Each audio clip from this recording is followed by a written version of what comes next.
மாண்புமிகு தமிழக முதல்வர், தமிழக வெற்றிக் கழகத்துடைய தலைவர் தளபதி அவர்கள் இந்த நோம்பியை பொழுது இன்று நடைபெறுகிற விழா என்பது கேரள மாநிலத்தில் வாழுகிற மக்கள் அன்றாடம் கொண்டாடுகிற ஆண்டுதோறும் சிறப்பான முறையில் இந்த நன்னாளை கொண்டாடி கொண்டிருக்கிறார்கள். என்னுடைய இதயபூர்வமான தமிழக மக்களின் சார்பாக அண்டை மாநிலங்களாக இருந்தாலும் தமிழ் மண்ணிலே வாழ்ந்து கொண்டிருப்பவர், அந்த மண்ணிலே வாழுகின்ற அத்தனை பேருக்கும் இதயபூர்வமான நல்வாழ்த்துக்களை தெரிவித்துக் கொள்கிறேன். அமைச்சர் பிரபு அவர்கள் காணாமல் போன மலைகள் பட்டியலில் ஒரு பெரிய பட்டியலை வெளியிட்டிருக்கிறார். தொடர்பாக என்ன நடவடிக்கை எடுக்க போறாங்க? அதற்கான உரிய சட்டங்கள் இயற்றப்படும். அது எப்படி எடுக்கப்பட்டது என்பதை துறையின் சார்பாக நடவடிக்கை மேற்கொள்ளப்படும். அதற்காகத்தான் நேற்றைய தினம் கேட்கின்ற போதே தெளிவாக சொல்லியிருக்கிறார்கள். எத்தனை வித்தியாசத்தை பற்றி சொல்லுகிற போது அரசு பணிகளுக்காக எத்தனை கோடி யூனிட் எடுக்கப்பட்டது,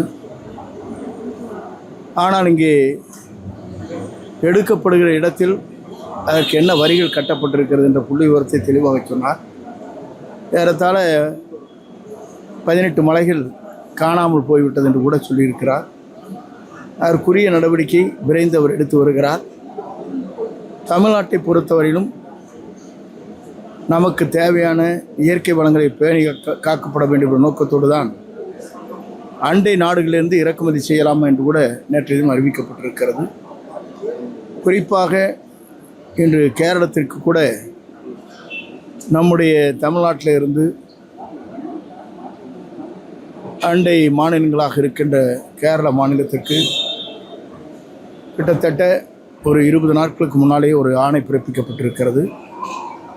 நம்முடைய ஜல்லி, மணல், ரா மெட்டீரியல் என்று சொல்லப்படுகிற அனைத்தும் சென்று கொண்டிருப்பதை இப்போது தற்காலிகமாக அரசு நிறுத்தி வைத்திருக்கிறது. ஆனால் நேற்று சட்டசபையில் உங்கள் கட்சி ஆட்களை விலை கொடுத்து வாங்க முடியாதான்னு எடப்பாடியார் கேட்கிறாரு. அது எப்படி பார்க்குறாரு? இல்லை, அவருக்கு அவருடைய நிலைகள் வேறு, நம்முடைய நிலைகள் வேறு, அவருடைய எண்ணங்கள் வேறு. அந்த எண்ணத்தின் அடிப்படையில் தான் பல பேர் வெளியே வந்தார். இன்றைக்கு 6 பேர் வெளியே வந்திருக்கிறார் என்று சொன்னால் அதற்கு காரணமே திராவிட முன்னேற்றக் கழகத்தோடு இணைந்து முதலமைச்சர் பொறுப்பை ஏற்க வேண்டும் என்று நிலைகள் வந்ததற்கு பிறகுதான் அந்த மாற்றங்கள் ஏற்பட்டது. இதை பற்றி நம்முடைய தோழமை கட்சி முதலில் விளக்கியிருக்கிறார். அவரிடத்திலும் கூட வேண்டுகோள் வைக்கப்பட்டிருக்கும் என்று நான் கருதுகிறேன். அவர்தான் அந்த கருத்தை சொன்னதற்கு பிறகு எங்களோடு இணைந்து இன்றைக்கு அமைச்சரவையில் இடம்பெற்றுக் கொண்டிருக்கிறார். இந்த சட்டசபையில் அதிக அளவில் அவை குறிப்புகள் இருந்து நிறைய விஷயங்கள் நீக்கிறது வெளிப்படையாக தெரிகிற மாதிரி இருக்கு. இல்லை, எப்போதுமே இது போன்ற நிலைகள் தொடர்ந்து நடைபெற்றிருக்கிறது என்பது நான் அறிவேன். பல நாட்களாகவே முழுமையாக கூட ரத்து செய்ய அங்கே நீக்கப்பட்டிருக்கிறது.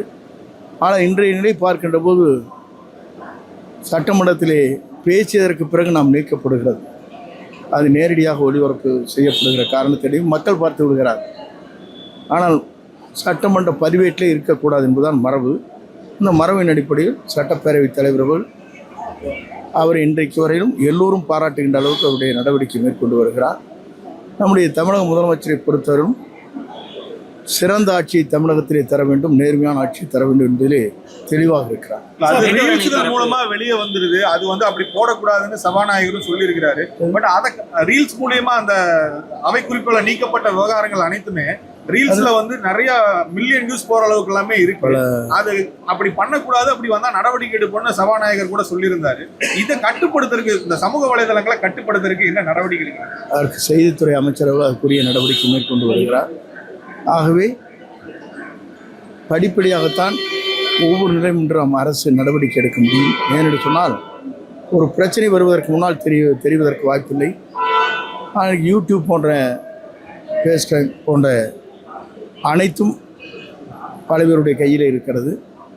அதை விரைந்து அவர்கள் வெளிப்படுத்துகிற போதுதான் அதற்கு அந்த யூடியூப் மக்களிடத்தில் விளம்பரமாகும் என்ற முறையில் அவர்கள் செய்கிறார்கள். அதை எப்படி முறைப்படுத்துவது என்பதை நம்முடைய சட்டப்பேரவைத் தலைவர் அவர்கள் செய்தித்துறையோடு கலந்து அதை முறைப்படுத்துவார். மேட்டூர் அணை திறப்பு இறுதியாயிருச்சுங்களா? இல்லை, நாளையே இன்னும் இதுவரையிலும் முதலமைச்சர் அதை பற்றி தேதி அறிவிக்கப்படவில்லை. அவர்தான் அறிவிக்கப்பட வேண்டும்.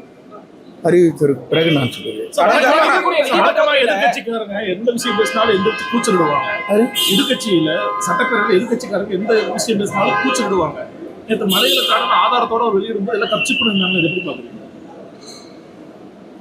அவர் ஆதாரத்தோடு சொல்லியிருப்பது மலைகளை காணும் என்று சொன்ன உடனே அவர்களுக்கு